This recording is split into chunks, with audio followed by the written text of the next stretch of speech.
Master minds commerce చదవాలనుకునే 10th inter విద్యార్థుల తొలి ఎంపిక. ప్రపంచవ్యాప్తంగా యుద్ధ భయాలను తొలగిస్తుందని భావించిన అమెరికా ఇరాన్ చారిత్రాత్మక శాంతి ఒప్పందానికి అప్పుడే పెద్ద బ్రేకులు పడ్డాయి. ఈ ఒప్పందం కుదిరి వారం కూడా తిరగకుండానే తీవ్ర సంక్షోభంలో పడినట్లు కనిపిస్తోంది.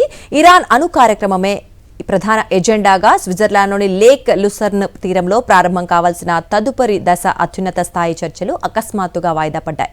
America vice president JD Vance తన స్విట్జర్లాండ్ పర్యటనను చివరి నిమిషంలో రద్దు చేసుకున్నారు. మరోవైపు ఈ ఒప్పందాన్ని సవాల్ చేస్తూ ఇజ్రాయెల్ లెబనాన్పై భీకర దాడులకు దిగింది. గల్ఫ్ ప్రాంతంలో మళ్లీ యుద్ధ మేఘాలు కమ్ముకుంటోన్న ఈ తాజా పరిణామాలపై సాక్షి టీవీ అందిస్తోన్న తాజా కథనం. అమెరికా అధ్యక్షుడు డొనాల్డ్ ట్రంప్, ఇరాన్ అధ్యక్షుడు మసౌద్ పెజెష్కియాన్ సంతకాలు చేసిన ప్రాథమిక అవగాహన ఒప్పందం ఇప్పుడు ప్రమాదంలో పడింది. ఈ ఒప్పందంలోని కీలకమైన నిబంధనలను ఖరారు చేసేందుకు 60 రోజుల గడువులోగా ఇరు దేశాల ప్రతినిధులు స్విట్జర్లాండ్లో భేటీ కావాల్సి ఉంది. స్విస్ రాజధాని జూరిచ్ కు సమీపంలోని ప్రసిద్ధ బర్గాన్స్టాక్ రిసార్ట్లో ఈ రోజు జరగాల్సిన సంతకాల కార్యక్రమానికి America vice president JD Vance హాజరు కావాల్సి ఉంది. కానీ గురువారం రాత్రి వాషింగ్టన్ నుంచి ఆయన తన పర్యటనను అకస్మాత్తుగా రద్దు చేసుకున్నారు. ఈ చర్చలు వాయిదా పడిన విషయాన్ని స్విట్జర్లాండ్ విదేశాంగ శాఖ అధికారికంగా ధృవీకరించింది.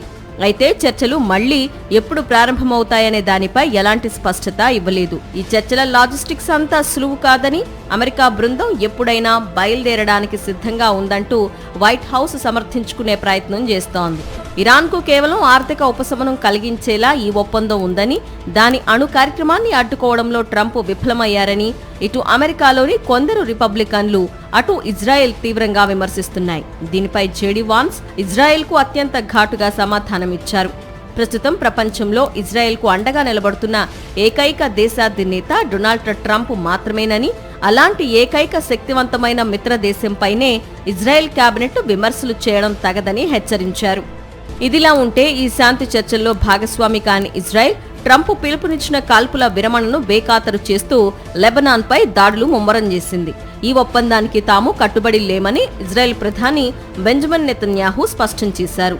శుక్రవారం తెల్లవారుజామున దక్షిణ లెబనాన్లోని నబాటియా సమీపంలో ఇజ్రాయెల్ జరిపిన వైమానిక దాడుల్లో కనీసం 8 మంది పౌరులు మరణించారు. దీనికి ప్రతిచర్యగా ఇరాన్ మద్దతు గల హిజ్బుల్లా గ్రూప్ ఇజ్రాయెల్ ట్యాంకులను లక్ష్యంగా చేసుకుని రాకెట్ దాడులకు దిగింది.